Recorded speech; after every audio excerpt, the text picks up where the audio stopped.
공자가 말하는 살면서 꼭 가져야 할 4가지 용기. 어느 날 당신 앞에 2개의 문이 놓였다고 상상해 보십시오. 하나는 편안하고 익숙한 길로 이어지고 다른 하나는 험하지만 올바른 길로 향합니다. 대부분의 사람들은 첫 번째 문을 선택합니다. 그것이 안전하니까요. 그러나 공자는 이렇게 말했습니다. 진정한 삶은 2번째 문을 여는 순간부터 시작된다고. 2500년 전 공자는 혼란의 시대를 살았습니다. 권력자들은 백성을 착취했고 거짓말이 진실보다 더 환영받았으며 사람들은 자신의 이익만을 위해 움직였습니다. 지금과 크게 다르지 않은 세상이었죠. 그 속에서 공자는 제자들에게 물었습니다. 무엇이 인간을 인간답게 만드는가? 그가 찾은 답은 놀랍게도 지식이나 재능이 아니었습니다. 바로 용기였습니다. 그러나 공자가 말한 용기는 우리가 흔히 생각하는 그런 용기가 아니었습니다. 전쟁터에서 칼을 휘두르는 힘도 아니고 높은 곳에서 뛰어내리는 담력도 아니었습니다. 그가 말한 용기는 훨씬 더 어렵고 훨씬 더 값진 것이었습니다. 그것은 일상 속에서 매 순간 선택해야 하는 도덕적 용기였습니다. 공자는 평생 동안 제자들을 가르치면서 한 가지 사실을 깨달았습니다. 세상에는 똑똑한 사람은 많지만 옳은 일을 실천하는 사람은 드물다는 것을. 왜일까요? 바로 용기가 없기 때문입니다. 공자는 인간이 살면서 반드시 지녀야 할 4가지 용기를 제시했고 그것이 없다면 아무리 뛰어난 재능도 무용지물이라고 했습니다. 이 4가지 용기는 단순한 덕목이 아닙니다. 그것은 당신의 인생을 완전히 바꿀 수 있는 강력한 무기입니다. 지금부터 공자가 말한 진짜 용기가 무엇인지, 그리고 그것이 왜 2500년이 지난 지금도 여전히 유효한지 알아보겠습니다. 첫 번째 용기, 진실을 말하는 용기. 회의실에 긴장감이 흐릅니다. 상사가 제시한 프로젝트 계획에 명백한 오류가 있습니다. 당신은 그것을 발견했지만 입을 열지 못합니다. 다른 동료들도 침묵합니다. 모두가 알지만 아무도 말하지 않습니다. 왜일까요? 미움받을까 두렵고 관계가 틀어질까 염려되며 혹시 자신이 틀렸을까 불안하기 때문입니다. 공자 시대에도 이런 상황은 비일비재했습니다. 당시 노나라의 한 대신은 왕에게 잘못된 정책을 건의했습니다. 그것이 시행되면 수많은 백성이 고통받을 것이 분명했습니다. 조정의 모든 신하들이 이 사실을 알았지만 아무도 입을 열지 않았습니다. 그때 공자가 나섰습니다. 그는 왕 앞에서 당당히 말했습니다. 이 정책은 백성을 위한 것이 아니라 권력자의 탐욕을 위한 것이라고. 왕은 분노했고 대신들은 공자를 비난했습니다. 그러나 공자는 물러서지 않았습니다. 그는 이렇게 말했습니다. 불의를 보고도 말하지 않는 것은 용기가 없는 것이다. 용기가 없는 자는 비겁한 자이고 비겁한 자는 결국 자신마저 잃게 된다고. 진실을 말하는 것이 왜 용기일까요? 그것은 대가를 치러야 하기 때문입니다. 진실은 때로 사람들을 불편하게 만듭니다. 진실은 기득권을 위협하고 기존 질서를 흔들며 사람들의 환상을 깨뜨립니다. 그래서 많은 사람들이 진실 대신 듣기 좋은 거짓을 선택합니다. 진실을 말하는 용기는 거창한 것이 아닙니다. 친구가 잘못된 선택을 하려 할 때 솔직하게 충고하는 것, 가족이 틀렸을 때 조심스럽게 지적하는 것, 직장에서 부당한 일을 목격했을 때 용감하게 문제를 제기하는 것. 이 모든 것이 진실을 말하는 용기입니다. 공자는 이렇게 가르쳤습니다. 진실을 말할 때는 3가지를 명심하라. 첫째, 사실에 근거해야 한다. 추측이나 소문으로 남을 해쳐서는 안 된다. 둘째, 선한 의도를 가져야 한다. 남을 깎아내리기 위한 진실은 진실이 아니라 무기다. 셋째, 적절한 방법을 써야 한다. 모든 진실이 모든 상황에서 말해져야 하는 것은 아니다. 그러나 가장 중요한 것은 침묵하지 않는 것입니다. 옳지 않은 것을 보고도 입을 다물면 당신은 그 불의의 공범이 됩니다. 처음에는 작은 침묵이 나중에는 큰 비극을 만듭니다. 역사는 이를 증명합니다. 수많은 참사와 비극이 진실을 말할 용기가 없는 사람들의 침묵 속에서 자라났습니다. 진실을 말하는 용기를 가지려면 어떻게 해야 할까요? 먼저 자신부터 정직해야 합니다. 자신에게 거짓말하는 사람은 다른 사람에게도 진실을 말할 수 없습니다.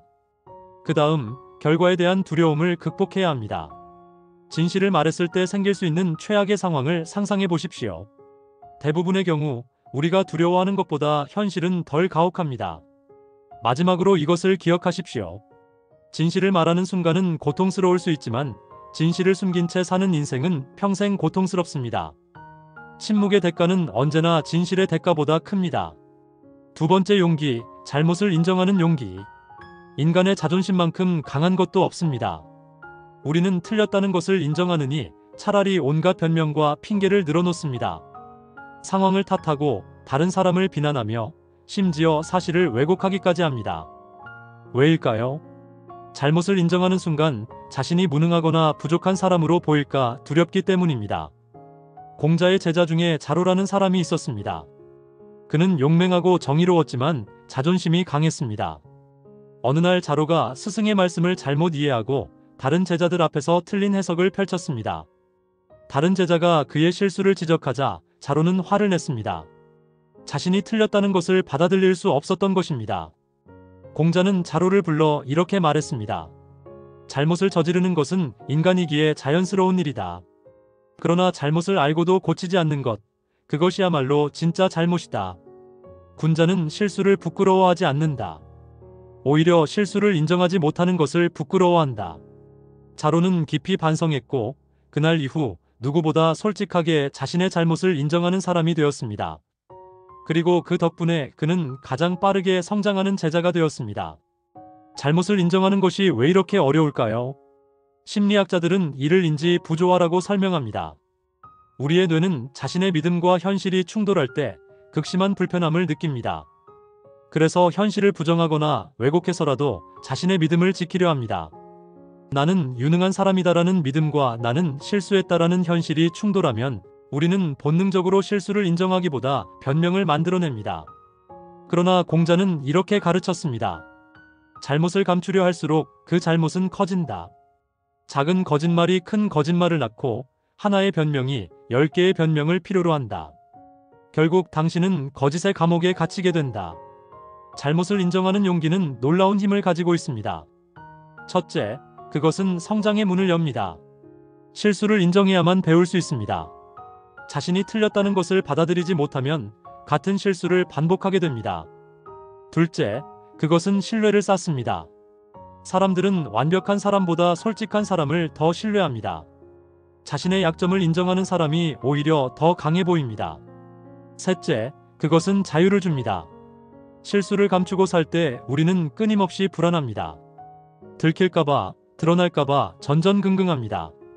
그러나 잘못을 인정하는 순간 그 무거운 짐이 내려놓아집니다. 당신은 더 이상 완벽한 척할 필요가 없습니다. 일상에서 이 용기를 실천하는 방법은 간단합니다. 배우자와 다투었을 때 먼저 사과하십시오. 자녀에게 잘못했을 때 솔직하게 인정하십시오. 직장에서 실수했을 때 숨기지 말고 보고하십시오. 처음에는 어색하고 불편할 것입니다. 그러나 점차 당신은 깨닫게 될 것입니다. 잘못을 인정하는 순간 당신의 인격이 작아지는 것이 아니라 오히려 커진다는 것을. 공자는 말했습니다. 잘못이 있으면 고치기를 주저하지 말라. 그것이 군자의 도리다. 완벽한 사람은 없다. 그러나 성장하는 사람은 있다. 그 차이는 바로 잘못을 인정하는 용기에서 나온다. 세 번째 용기, 남을 돕는 용기. 길을 가다가 쓰러진 사람을 봤습니다. 당신은 어떻게 하시겠습니까? 대부분의 사람들은 주저합니다. 도와줬다가 오히려 의심받으면 어쩌지? 시간을 빼앗기면 어쩌지? 내가 나서면 다른 책임까지 떠안게 되는 건 아닐까? 춘추시대, 나라와 나라 사이의 전쟁이 끊이지 않았습니다. 어느 날 공자의 제자 자공이 전쟁으로 고통받는 난민들을 보았습니다. 그들은 굶주리고 헐벗었으며 갈 곳이 없었습니다. 자공은 공자에게 물었습니다. 스승님, 저들을 도와야 합니까? 도와봤자 너무 많은 사람들이고 제 힘으로는 턱없이 부족합니다. 공자는 대답했습니다. 네가 모든 사람을 구할 수는 없다. 그러나 한 사람이라도 구할 수 있다면 그것으로 충분하다. 큰 선행을 하지 못한다고 작은 선행마저 포기하지 말라. 촛불 하나가 어둠을 다 밝힐 수는 없지만 촛불이 있는 곳은 어둡지 않다. 자공은 자신의 재산을 털어 난민들을 도왔습니다. 그가 도울 수 있는 사람은 겨우 수십 명이었습니다. 그러나 그 수십 명에게는 그것이 생명이었습니다. 그리고 자공의 행동을 본 다른 사람들도 하나둘 나서기 시작했습니다. 남을 돕는 것이 왜 용기일까요? 그것은 손해를 감수해야 하기 때문입니다. 시간, 돈, 에너지를 내놓아야 합니다. 때로는 위험을 무릅써야 하고 오해를 받기도 합니다. 현대 사회는 이기적으로 살아야 성공한다고 말합니다. 남을 돕는 것은 손해이고 자선은 여유 있는 사람들이나 하는 것이라고 합니다. 그러나 수많은 연구가 정반대의 결과를 보여줍니다. 남을 돕는 사람이 더 행복합니다.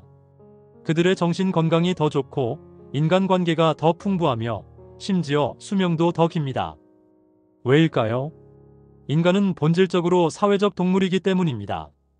우리의 뇌는 남을 도울 때 보상 호르몬을 분비하도록 설계되어 있습니다. 한 청년이 지하철에서 노인이 쓰러지는 것을 목격했습니다. 다른 사람들은 힐끔거리며 지나갔지만 그는 달려가 심폐소생술을 시작했습니다. 그는 의사도 구조대원도 아니었지만 배운 적이 있는 응급처치를 실행했습니다. 구급차가 도착할 때까지 그는 멈추지 않았습니다. 노인은 살아났습니다. 나중에 노인의 가족들이 그를 찾아와 고마움을 표했습니다. 그러나 그 청년이 말한 것은 이것이었습니다. 제가 더 감사합니다. 그날 이후 제 인생이 달라졌습니다. 저는 제가 생각했던 것보다 더 용감한 사람이라는 것을 알게 되었습니다. 남을 돕는 용기는 영웅적인 행동만을 의미하지 않습니다. 동료가 힘들어할 때 커피 한 잔 사주는 것, 이웃의 무거운 짐을 들어주는 것, 낯선 사람에게 길을 알려주는 것. 이 모든 작은 행동들이 남을 돕는 용기입니다. 공자는 이렇게 가르쳤습니다. 남을 도울 때 세 가지를 구하지 말라. 첫째, 보답을 구하지 말라. 대가를 기대하는 순간 그것은 거래가 된다. 둘째, 명예를 구하지 말라. 칭찬받기 위한 선행은 위선이다. 셋째, 완벽함을 구하지 말라. 모든 사람을 도울 수 없다고 해서 아무도 돕지 않는 것은 비겁함이다. 그렇다면 우리는 언제 남을 도와야 할까요? 공자의 답은 명확합니다. 지금 당장 할 수 있는 만큼. 완벽한 순간을 기다리지 마십시오. 더 많은 돈이 생길 때까지, 더 여유로워질 때까지 미루지 마십시오. 지금 당신 앞에 있는 사람, 지금 당신이 할 수 있는 일, 그것이 시작입니다. 남을 돕는 용기는 세상을 바꿉니다.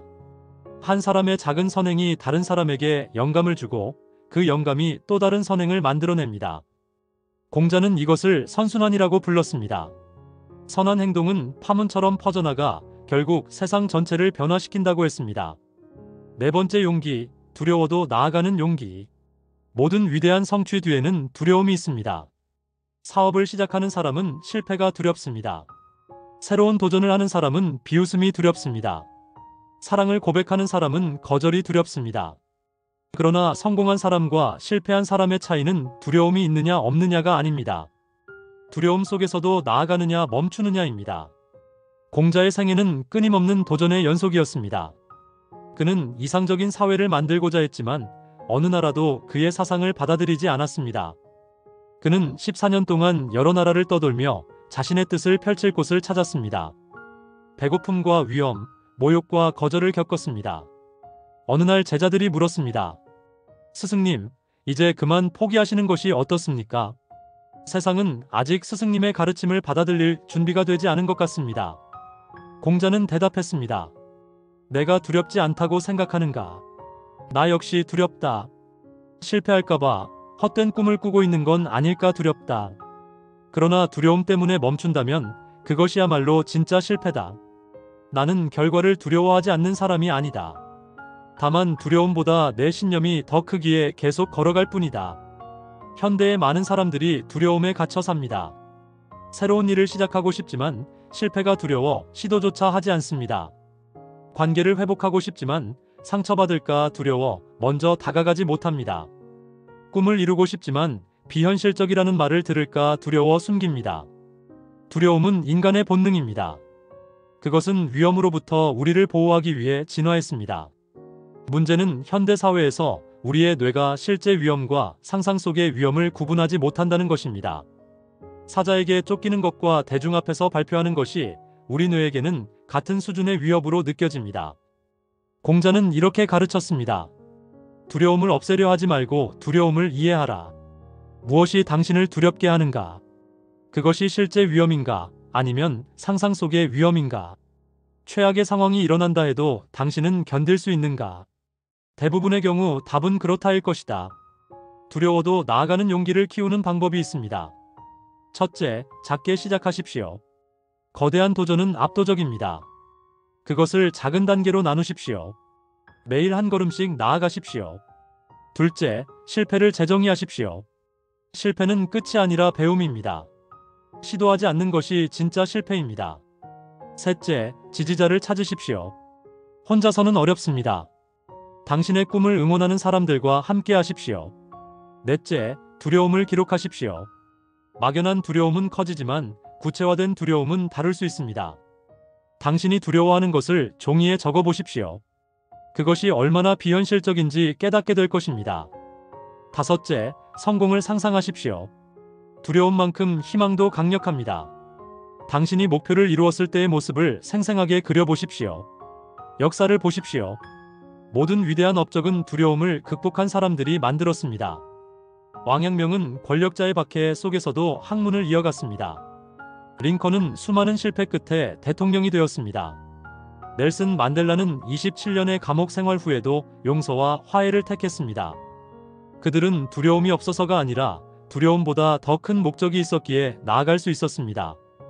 공자는 말했습니다. 군자는 산을 오르듯 살아간다. 한 걸음 한 걸음이 힘들지만 결국 정상에 도달한다. 중요한 것은 속도가 아니라 방향이다. 멈추지 않고 계속 나아가는 것, 그것이 진정한 용기다. 당신 앞에는 수많은 두려움이 기다리고 있을 것입니다. 새로운 도전, 어려운 선택, 불확실한 미래. 그러나 기억하십시오. 두려움은 당신이 올바른 길을 가고 있다는 신호입니다. 안전지대를 벗어날 때만 성장이 일어납니다. 편안함 속에서는 아무것도 변하지 않습니다. 지금 당신이 미루고 있는 것이 있습니까? 시작하고 싶지만 두려워서 못하고 있는 것이 있습니까? 오늘 한 걸음 내디드십시오. 작은 한 걸음이 결국 천리 길이 됩니다. 용기는 선택이다. 공자가 말한 4가지 용기는 서로 연결되어 있습니다. 진실을 말하려면 잘못을 인정할 용기가 필요하고, 남을 도우려면 두려움을 극복할 용기가 필요합니다. 이 용기들은 따로 존재하는 것이 아니라 하나의 큰 용기를 이루는 조각들입니다. 그렇다면 용기는 타고나는 것일까요? 아닙니다. 공자는 분명히 말했습니다. 용기는 선택이라고. 매 순간 우리는 용기 있게 살 것인지 비겁하게 살 것인지 선택합니다. 진실을 말할 것인가 침묵할 것인가, 잘못을 인정할 것인가, 변명할 것인가, 남을 도울 것인가 외면할 것인가, 나아갈 것인가 멈출 것인가. 처음에는 어렵습니다. 용기를 내는 것이 어색하고 불편합니다. 그러나 근육처럼 용기도 단련됩니다.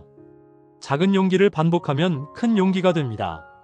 오늘 작은 진실을 말한 사람은 내일 큰 진실을 말할 수 있습니다. 오늘 작은 잘못을 인정한 사람은 내일 큰 잘못도 인정할 수 있습니다. 공자는 70세가 되어서야 이렇게 고백했습니다.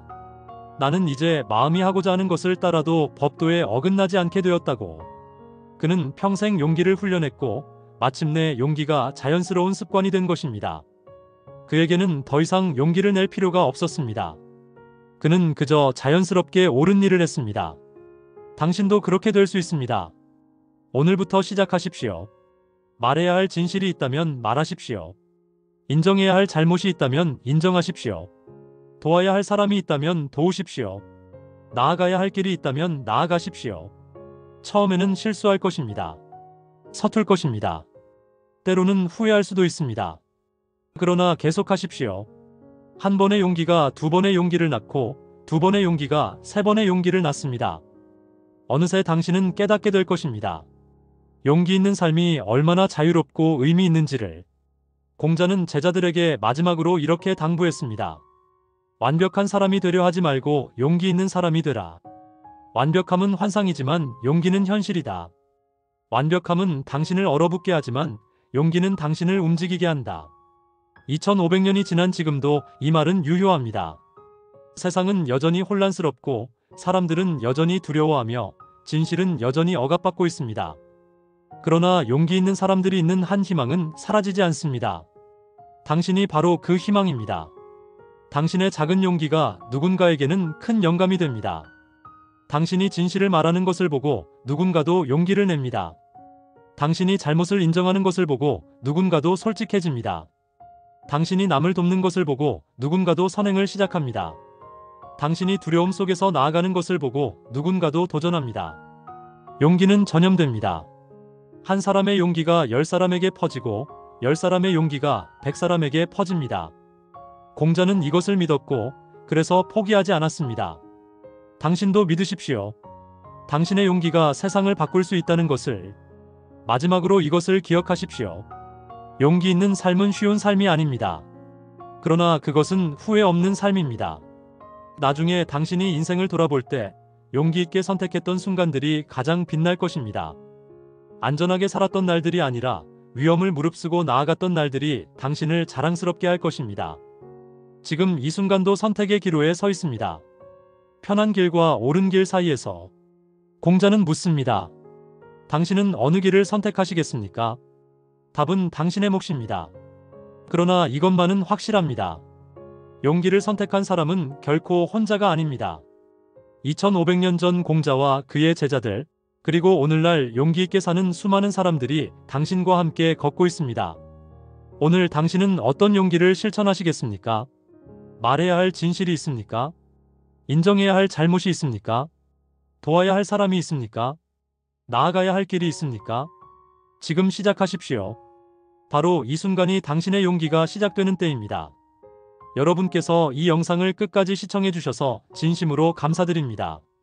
공자의 4가지 용기가 여러분의 삶에 작은 변화라도 가져올 수 있기를 바랍니다. 이 메시지가 더 많은 분들께 전달될 수 있도록 구독 버튼을 눌러주시고 좋아요로 응원해 주시면 큰 힘이 됩니다. 알림 설정까지 해주시면 앞으로 여러분의 삶을 변화시킬 수 있는 지혜와 통찰을 가장 먼저 받아보실 수 있습니다. 댓글로 여러분의 생각과 경험을 나눠주시면 함께 성장하는 공동체가 될 수 있을 것입니다. 다음 영상에서 더 깊이 있는 이야기로 찾아뵙겠습니다. 용기 있는 하루 보내시길 바랍니다.